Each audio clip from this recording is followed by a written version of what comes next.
Hi, and welcome back to Football Made Simple. Cambiasso to try and keep Argentina in the World Cup. He saved it! And Maradona's Argentina are out. Messi potentially to crown his stellar career. Lionel Messi, no, it's got away. It is France who've won through to the World Cup quarter-finals. 26 appearances, 16 years. World Cup after World Cup, Messi has come up against the world's best. And World Cup after World Cup, he watched another nation lift the golden trophy. But on the 18th of December, La Pulga hoisted the trophy above his head for the first time. But what made the 2022 Argentina team different? And how do they facilitate this moment? In this video, we'll examine how Argentina's tactics evolved tournament by tournament from 2006 to 2022, and seeing what went wrong at each tournament and how the 2022 squad conquered the world. At the 2006 World Cup, Messi was still very much in his infancy at just 19 years old, but his talent was already obvious to the world. I mean, not every young prospect would get a reaction like this from Maradona when they came on. But the young Messi was not a starter.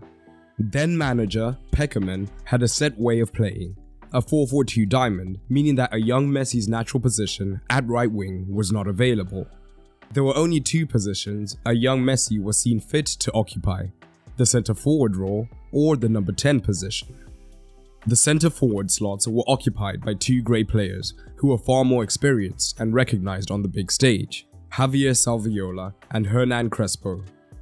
The number 10 role was occupied by a different Picasso at the time, Juan Román Riquelme, who at this stage was impossible to drop. So Messi found himself on the bench for most of the tournament, only clocking in 122 of the 480 minutes available. But that's not to say he wasn't impactful. In fact, far from it. After spending the entire first match watching from the bench, he was introduced as the 74th minute substitute, replacing Maxi Rodriguez, and within seconds he was showing the football world who would be running the game for the next 2 decades.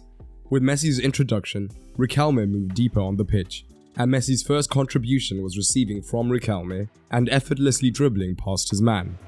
Fast forward, and Messi received a ball over the top from the goalkeeper, and having learned from the warning shot prior, the Serbian defender this time brought Messi down as he dribbled past him, stopping him in his tracks. Or at least that's what he would have thought. Messi and Riquelme, two masters of the art, spotted a weakness, playing a quick free kick down the left-hand side that sent Messi away, who squared the perfect ball for Crespo to tuck home. 4 minutes into his World Cup debut, and Messi had an assist. But it would go up a level. Messi had been playing in the 10 position with another promising forward in Carlos Tevez ahead of him and a superstar in Hernan Crespo partnering him. Much like Messi, Tevez was a bundle of energy, running in behind, pulling out wide and dropping deep just to sniff out any opportunities.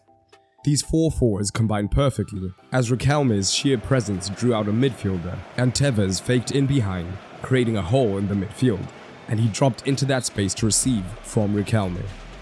Crespo then moved into a narrow position, dragging the left back narrow and played a 1-2 with Tevez, and Messi, seemingly from nowhere, made the run from deep to effortlessly slot past the keeper on his weak foot.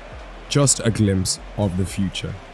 With Argentina now through the group stage, and Messi impressing, he started the following match up front with Tevez. But the game would end 0-0 without much goalmouth action, and a problem with the Argentina shape was now beginning to emerge. A problem that meant for the start of the round of 16, Messi once again found himself on the bench for the best part of 84 minutes.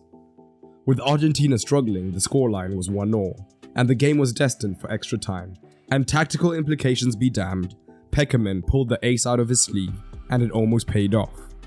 Within 10 minutes, Messi had scored the winning goal, with almost the last kick of the game. Or at least it looked that way. The ball rolled back to Riquelme, and he played an effortless pass, splitting 3 defenders to find Pablo Aimar, who squared it for Messi to finish. But the goal was called back for the tightest of offside calls.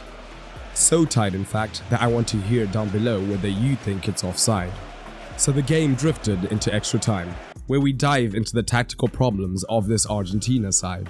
Before, against lesser opponents, Messi could play in the 10 role, as Riquelme deeper could still drift around without worrying too much about being exploited defensively.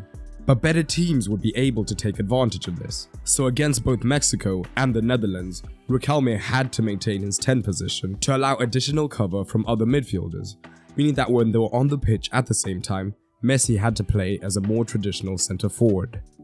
But from the centre forward position, this was a young Messi who had not fully developed his skill set, so he wasn't at his effective best up top, especially if opponents opted to get more physical. So we did see him dropping into the 10 role a lot, but with a genuine 10 in Riquelme, who was the orbit of the team, they could get into each other's way at times, reducing the effectiveness of both. So in extra time, Argentina looked less effective and had to rely on an absolute stunner to get them through to the next round. Argentina were up against not only an effective side in Germany in the quarterfinals, but the host nation, so Peckerman had heeded the warning about the tactical problems that he saw during extra time, so Messi dropped back to the bench.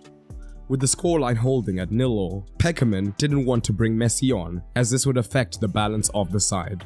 So Messi would watch on helpless from the bench, as his nation would once again be dragged into extra time and then penalties before falling to Die Mannschaft. On his decision to barely utilize Messi, Peckerman would reflect on a conversation he had with Messi and how he felt a bashful Messi hadn't adapted to the locker room and that he wasn't quite ready in general. I told him, look, I know what you're capable of. You're going to be the best player in the world, I see that. But this World Cup is not going to be yours yet. You'll play every minute that you can given the situation of the matches, but it will serve you well to listen, to learn. The Argentina locker room is fundamental. Your World Cup is that of South Africa. So after the tournament, Peckerman left, and the South African World Cup he had spoken of rolled around. The one that he declared would be Messi's World Cup. And what a tournament it would be. The number 10 would be significant for Argentina at this tournament. The World Cup was in 2010, it was Messi's first World Cup donning the iconic Argentina 10 shirt, and Argentina had handed their managerial reins to their own iconic former number 10, none other than Diego Armando Maradona. The Maradona era was a wild time to say the least. Maradona had managerial experience before the Argentina job, with Mandiu and Racing Club in 1994 and 1995, almost a decade and a half before he was dragged out of his mini-retirement for this tournament. And it was clear that it would be an era led by sheer passion rather than traditional footballing methods from Maradona. During the World Cup qualification, Maradona used more than 100 different players, but there wasn't much of a correlation between the number of times he used a player in qualification and their odds of making the final tournament, as at the end it looked like the most important factor was whether Maradona was a fan of the player or got along with the player or not. The biggest victim of this was Juan Román Riquelme, who chose to miss the World Cup rather than playing for the unpredictable Maradona. The inconsistency of Maradona was also seen in the qualification campaign, where they just about squeezed into the World Cup, with the win on the final day of qualification seeing them go through. Following the final day 1-0 win against Uruguay, Maradona unleashed on reporters, stating, "Those who did not believe in us, you can suck it and keep sucking it." But Argentina were in the World Cup, and it was the first World Cup where Messi was not just a promising player, but was actually the best player in the world. Maradona was accused of having bad or no tactics at all at this World Cup, and failing to bring the best out of Messi, with La Pulga only scoring 1 goal in 8 matches under Maradona. But let's examine if that was true.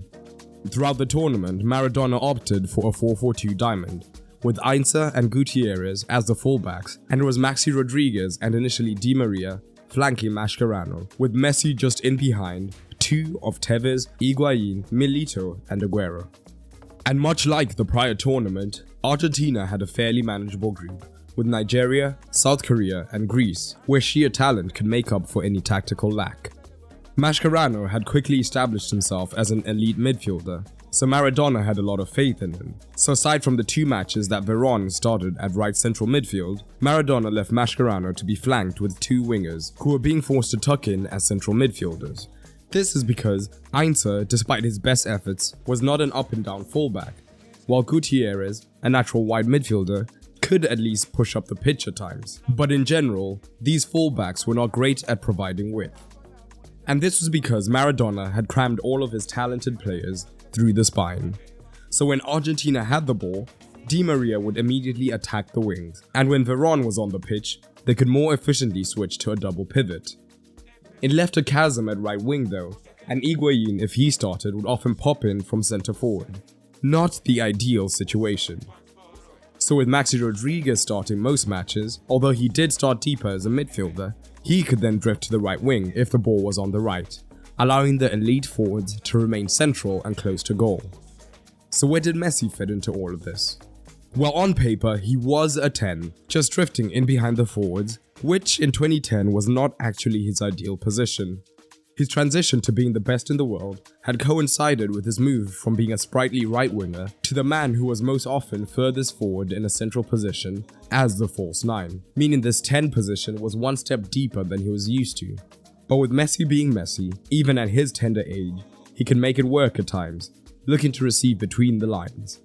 Ahead of him, Tevez, Aguero and Higuain were all extremely mobile, so their combinations of moving out wide, dropping deep, or even at times interchanging with Messi could leave defenses in a spin. The best example of this was the third goal in a 4-1 demolition of South Korea. South Korea were high on the attack, searching for an unlikely equalizer, when the ball broke to Mascherano. The midfielder pinged the ball effortlessly into Aguero, who had dropped deep to join Messi in the 10 position, allowing Messi to run beyond him. Aguero found his close mate again between the lines, and with Higuain maintaining his position high, things were looking scary for the Koreans. A centre-back sprung forward to slow Messi down, giving the defence time to get numbers onside, but Aguero was now running into the space vacated by the centre-back. Messi slipped the ball to Aguero on the outside, who drew the recovering defender narrow, allowing Messi to receive the return on the outside of the defender. All of a sudden, they had manoeuvred Messi to be in a shooting position. Not a great one, but for Messi it didn't matter. He fizzed a shot at the goalkeeper, who got down well with his legs, but the ball broke to Messi once again, who wasn't quite done. He took aim again, crashing a shot into the base of the post, and this time it broke perfectly for Higuain to tap home. A perfect symphony from the three forwards, and the Argentines were through to the round of 16 again, once again against Mexico. Argentina would emerge as 3-1 winners in this match, but the tactical problems they had had throughout qualifying and the group stages were emphasized. And the win flattered Argentina, because this was now the tipping point where superior talent was no longer enough. The problem with the Maradona shape, with Di Maria and Maxi Rodriguez's unique roles, is that it often meant that Mascherano could be isolated, and teams often looked to man-mark him, with at most 2 men in the double pivot when Veron joined. And most teams were willing to commit to pressing both of these men, as it would take outrageous passes to break the lines to find any of the dangerous forwards. So, Argentina had 2 solutions to this. The first was what they did against Mexico, where they essentially accepted that all of their talent was up top, and Mascherano was their only great midfielder, so they would opt to essentially bypass the midfield and get the ball from back to front as quickly as possible, by passing the midfield entirely. This meant that they sacrificed control of the midfield, resulting in a basketball-style end-to-end encounter. Eventually, even Maradona had to accept that this all-out attack strategy was untenable, and he brought on Veron in the second half. The second solution was what was more common during the Maradona era. Messi was a 10 on paper, but in reality, somebody had to support Mascherano and Rodriguez, and it wasn't going to be Di Maria, as the team needed width. So Messi found himself being dropped deeper and deeper and deeper, until he often popped up as a traditional midfielder. Bear in mind that this wasn't the 2022 version of Messi who was used to this. This was 2010 Messi, a winger come false 9 with blistering pace, immense dribbling ability, and a devastating eye for goal. But at times he played so deep that he could barely see the goal. Before the tournament, Maradona had considered using a 4-4-2, with Messi as the floating forward. But Tevez was playing just too well to be dropped, so to accommodate Tevez and all his talented forwards, Messi had to play deeper. But talent can only take you so far in the World Cup, as La Albiceleste would find out when they had to once again face the team that had knocked them out 4 years prior. The theory 4 years ago is that Messi would have made the difference when they were knocked out against the Germans. And now, Ballon d'Or in hand, Messi had the chance to prove that. But Die Mannschaft were a team packed with talented youngsters who would become future stars. Ozil, Müller, Toni Kroos, Khedira, Neuer, mixed in with established world-class players like Schweinsteiger, Philipp Lahm and Miroslav Klose. But the difference was the Germans had a game plan that was crystal clear.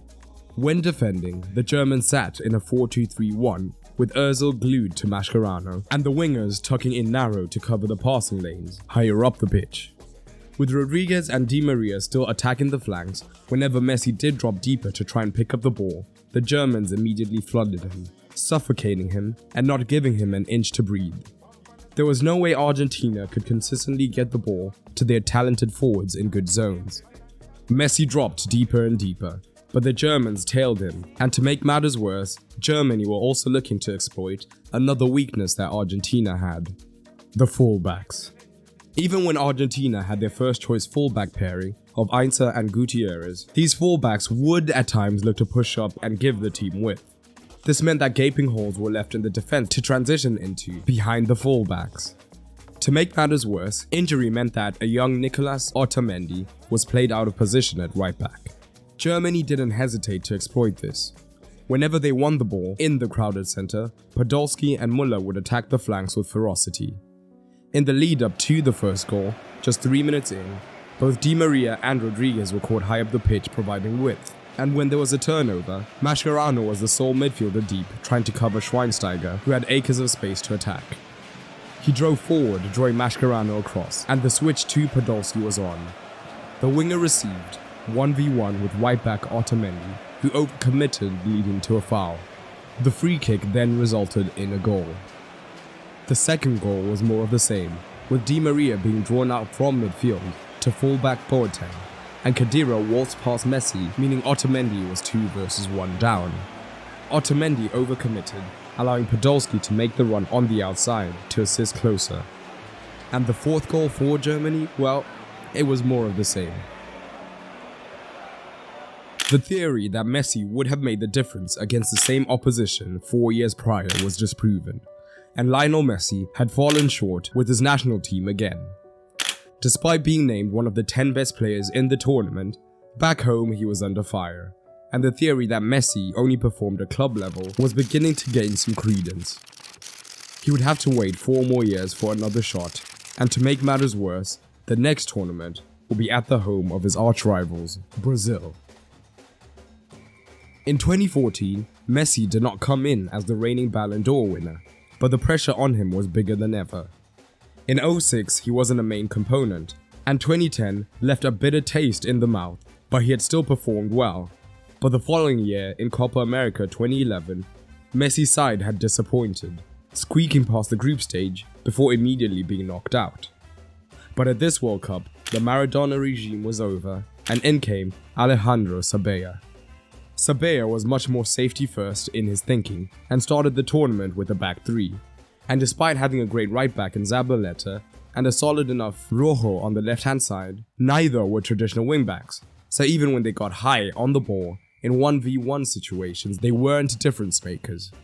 And the extra man in defense saw them maintain more solidity. However, Sabella's midfield in the opener versus Bosnia was still the same as Maradona's. So we would see Maxi Rodriguez and Di Maria move wide to support the wingbacks, which of course isolated Mascherano. Even when Rodriguez stayed deeper, he is not a natural deep-lying midfielder, so progression is not his specialty, meaning teams like Bosnia could still sit mainly on Mascherano. Very quickly, it evolved into a familiar situation of Messi having to drop deep to help, leaving Aguero isolated. Argentina ended up winning their opener 2-1, but more important than the win were the halftime substitutions. Gago, another genuine midfielder, was brought on, and Higuain became a second forward. So instead of playing up front, Messi was now the 10, and the diamond formation led to an iconic Messi moment. Messi drifted right, opening up room for Higuain to drop into as he dragged the centre back. Messi started this tournament like he meant to go on, A man possessed, ready to show the world that he would lead his nation to glory. He went past a man and played an elegant 1-2 with Higuain. Messi then went past another, leaving the Bosnian players tackling each other, before slotting home into the bottom corner. The type of goal that Barcelona Messi would have scored. Could this be his tournament? In the next match, Sabella immediately ditched the back three and stuck with the diamond that had been successful in the second half. But the following match was a dour 0-0 for 91 minutes, and it was that little magician who once again had to step up with the curler from range that guaranteed Argentina's progression. The final match saw Messi on the scoresheet once again, twice, from a scrappy goal and then a stunning free kick. However, they also conceded two, and the diamond that Sabella was hoping would be the fix to all his problems suddenly looked vulnerable for all the same reasons that Maradona's did. But Sabella made a clear tactical decision that changed the course of the tournament. Having forwards like Higuain and Aguero, now two of the best in the world, was amazing, but Messi had to be the focus. 4 years earlier, Maradona had adapted his side to fit in Tevez, but Sabella adapted his to get the best out of Messi. Aguero was dropped to the bench, and Argentina switched to a 4-2-3-1 with a genuine double pivot. This had several benefits. Firstly, a genuine double pivot meant that Mascherano was less likely to be overloaded in the midfield. There was now also consistent high-quality width in Ezequiel Lavezzi and Di Maria, allowing Messi to thrive in the 10 role. This shape was seen in the game winner against Switzerland deep into extra time. Building on the double pivot platform, the attackers could stay higher up the pitch. Messi was found in his 10 role, supported by Higuain's run that freed Di Maria on the right hand side to finish from the Messi assist. This would be the shape that carried Argentina all the way to the final, past tight encounters against Belgium and the Netherlands, to set up a date with destiny and the chance to get revenge against the nation that had broken his heart in 2 prior tournaments. But this German side was the same hungry side from 4 years prior, but now with even more experience. Those promising young talents of Kroos, Ozil, Müller, Hummels and Neuer had now become world-class talents, whilst Lahm, Klose and Schweinsteiger were digging deep one last time. They were high on confidence, having demolished host Brazil 7-1 in the semi-final. The Argentina 11 looked like this, and Di Maria was such a crucial player for the side, but he was still struggling for injury, meaning that Perez took his place. The difference in class on paper was so clear, so naturally Argentina wanted to lean on their defensive capability and their ability on the counter. And it was a slow affair.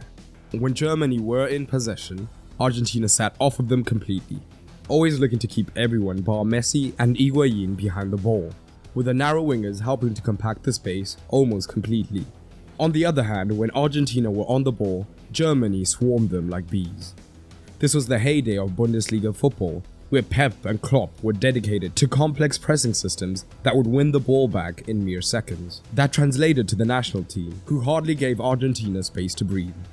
Germany's midfield three ended up with a superior pass accuracy to Argentina's as a result, but Messi still tried to have an impact, leading the counterattacks, where Argentina looked to capitalize by hitting hard and fast.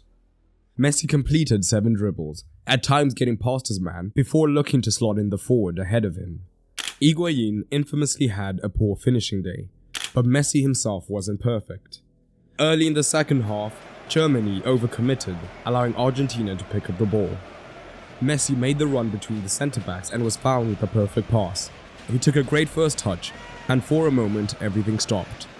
The world's best player was eye to eye with the world's best goalkeeper, with the World Cup on the line. It was Messi's moment. Except it wasn't.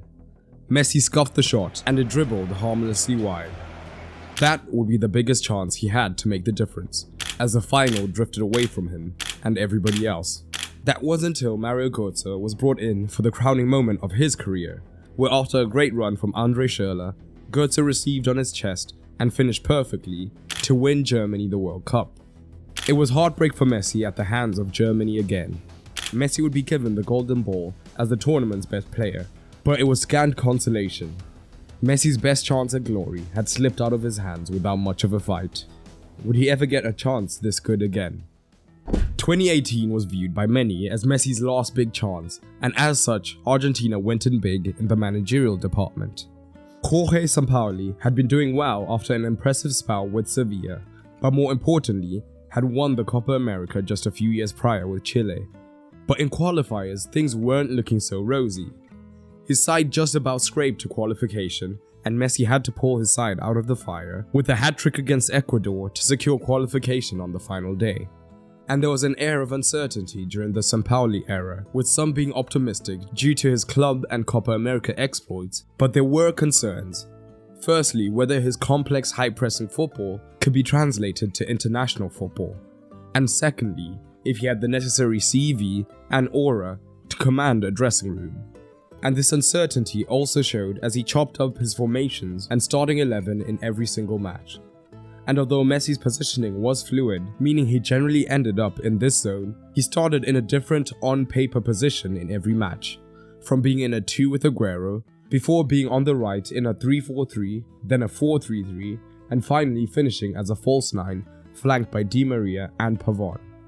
In every single match this tournament, Argentina struggled. Badly. It was almost as if teams had figured them out from the first whistle of the first match. The first match was a 1-1 draw against a resolute Iceland who would press high when the centre-backs were on the ball at times while picking up Mascherano, and this would force long balls to Lionel Messi and Sergio Aguero against the gigantic Iceland centre-backs, which only had one result. In deeper situations, Iceland would drop into a 4-5-1 that was extremely deep and narrow, as well as compact, giving the ball up completely to Argentina. Once again, Mascherano was entrusted to do all the progression, and once again they struggled to get past the compact block to Aguero or Messi. Argentina looked toothless and Messi struggled to have any impact, and Argentina's only goal was from Rojo taking a speculative shot from a terrible angle, scuffing a shot so badly that it found its way to Aguero, who somehow controlled and finished. It led to the age-old problem of Messi having to drop deep behind the entire Iceland team to dribble and to create chances. One match in and Argentina were already looking shaky when they faced off against Croatia's golden generation. Sampaoli was already tinkering and he switched to a 3-4-3 with Acuna and Salvio as wingbacks, which was not their ideal positions. But Sampaoli wanted to have his forwards in central positions, and he pushed Acuna and Salvio high and wide early to always have the width, whilst Messi dropped into the 10 role. Much like Iceland, Croatia were happy to sit extremely deep on the pitch and compact the space to make it impossible for the forwards to receive in these areas where they are most effective. Not only that, but when defending, Rebic and Perisic would drop so deep they looked like a back 6, and it allowed the back 4 to remain compact. That and the extremely narrow 3 made it almost impossible to find the forwards, and Messi was only limited to one shot in this match. To make matters worse, the wingbacks had so much attacking responsibility that they rarely tracked back, leaving the back 3 exposed on the transition. And this was directly shown in Croatia's second goal. Croatia win the ball and the wingbacks are so high that Mascherano has to come across to cover Rebic, leaving a hole in the midfield. Modric stepped in effortlessly and finished. It was a 3-0 win, humbling Argentina in every aspect and leaving them on the brink of elimination. The game against Nigeria did not look any more promising, with another turgid encounter where Argentina struggled to create, being limited to just 8 shots, with the only notable thing being a moment of absolute magic from Messi. In the round of 16, Argentina were knocked out by France, as once again, once the talent levels were more equal, they struggled tactically. Messi was moved to a false 9 position, in a throwback to his earlier career. But the difference is, when Messi thrived as a false 9 early in his career, firstly he had the pace, where if a centre-back followed him deep, he could spin in behind to get away from his man. But this wasn't the case anymore, so defenders were more confident in following him deep. Secondly, at Barca, in the early 2010s, he had David Villa and Pedro, who would attack the space he did vacate. But Di Maria, playing on the left with his left foot, hugged the touchline, whilst Pavon also hugged the right, meaning that this central zone was not occupied.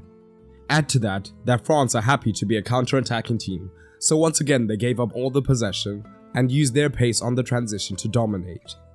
Argentina scored 3 times due to some luckier moments as Messi's shot was deflected in by Mercado, but also individual brilliance like Di Maria's unbelievable strike from range and Messi having to drop below the entire France team to produce an outstanding assist. But it was too little, too late.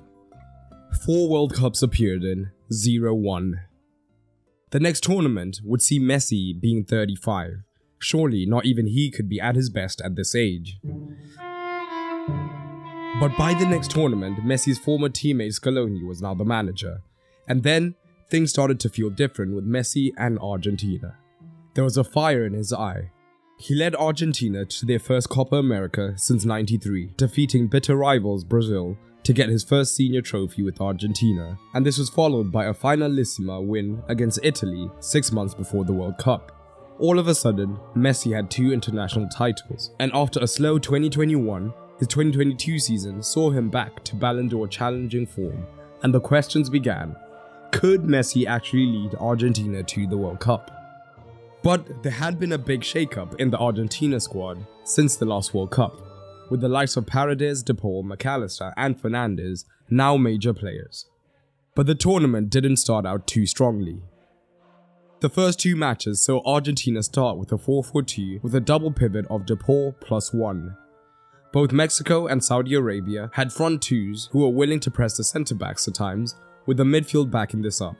Or, the front 2 could sit deeper on the second pivot instead. So a problem that Argentina faced was that De Paul often had to drop into the right centre-back position to allow them to initially have a 3 versus 2, but this left them light in the midfield. Meaning that we did see Messi once again having to drop deep. But this version of Messi did not mind being deeper unlike previous tournaments, but it was still not his ideal position. On the back of this first match, Argentina didn't look like favourites anymore, having lost 2-1 to Saudi Arabia, and the 2-0 win against Mexico was flattering to Argentina. But against Mexico, between minutes 57 and 63, we saw 2 changes that would change the course of Messi's international legacy. On minute 57, Enzo Fernandez came on for Rodriguez, and on 63, Julian Alvarez came on. A minute later, on 64 minutes, Messi produced a moment of excellence, finishing past Ochoa from range, making Argentina look like a different team. For the rest of the tournament, Scaloni looked to always play Alvarez, Fernandes and McAllister, with Paredes being introduced later to help change the structure, as Di Maria was out for almost all of the knockout stages. This allowed the midfield to be different, so now one of the pivots could drop deeper into defense, and off the left McAllister was basically a midfielder who would tuck into the half space. This would mean that Argentina always had at least a midfield 3, but Messi could also drop in to form this magical midfield 4. So where in every other tournament the midfield was the weakness, now it was a genuine strength. Firstly, this was due to the sheer numerical advantage of having 4 men, central, meaning Argentina could work to get Messi to be the free man and be at his best. But at the same time, in Paredes and Enzo Fernandez, Argentina now had not 1, but 2 elite ball progressing talents, so there was less and less need for Messi to drop deep to do so himself. But the Alvarez factor cannot be underestimated. Alvarez is a young, quick player who seems to run on batteries that never finish. This helped bring the best out of Messi on and off the ball. On the ball, in this shape, the threat of Alvarez running in behind was so huge that defenders would have to drop deeper to prevent this, creating more space for Messi to be influential. But if the opposition stayed deep, Messi now had a genuine runner in Alvarez to play into the tiniest of gaps created. This was plain to see against Croatia, with Messi drawing a man, allowing Alvarez to receive the long ball in space to get the penalty. Against the Netherlands, Messi produced another iconic moment, receiving in the half space we talked about and drawing Ake from centre back. This created the smallest of gaps, and with Alvarez drawing Van Dijk away, Messi found the impossible pass, allowing Molina to finish. But Messi also reminded us that tactics are all well and good, but he's Leo Messi, and his magic can overrule the best tactical plan at any time. Against Croatia, he received in a harmless position on the halfway line and was confronted by Gvardiol, the best young player at the tournament. Messi breezed past him once, but his legs were aging and he couldn't simply run to goal as he would have in prior tournaments, and Gvardiol recovered. Messi twisted back, content to keep possession. Except he wasn't. He got past Gvardiol a second time, setting up Alvarez for the finish. But on the defensive end of things, Alvarez and De Paul were still crucial. In the 4-4-2, De Paul often started on the right out of possession. At this stage of his career, Messi basically did zero pressing, but Alvarez's engine meant that he could cover this entire region in the press. All Messi had to do was cover this zone, and maybe even just the passing lane. Anything on this side would be taken care of by De Paul, who had a similar engine to Alvarez and covered all of this. So Argentina all of a sudden looked balanced. And credit must be given to Scaloni, who throughout the tournament made good tactical decisions. He switched personnel who were not working, changed to a back five when it was needed, and in the final, his use of Di Maria was just spectacular. Scaloni is not a superstar manager or even one with club level experience like Sampaoli. He wasn't a superstar player like Maradona, but he was a solid player who had the respect of the dressing room, something Sampaoli never gained. He was willing to be more pragmatic, which Maradona never was. And he found solutions to their midfield problems, which Sabella never did. But make no mistake about it, Messi was incredible throughout the tournament. And at 35, he finished as the second top scorer and joint assister. Messi now sits having won everything at club and international level. And 2022 may have made it undebatable that Messi is the best to ever do it. I hope you enjoyed this video, and if you did, you might enjoy the content available on my Patreon. Not only does Patreon help to support the continued production of content, as I am a one-man team, but it also gives you early access to videos that will come on the channel. You'll also get exclusive videos, get to vote on polls, and so much more. And it's cheaper than ever, no longer having a tier system, so everyone on the Patreon gets access to all the content. So head over to patreon.com/footballmadesimple to check it out. If you enjoyed this video, check out this video in the cards that explores how Messi got back to his best after such a poor 21-22 season. If you want the nitty-gritty of how Messi performed at the 2022 World Cup, just check out the channel where we have tactical analysis for every single match.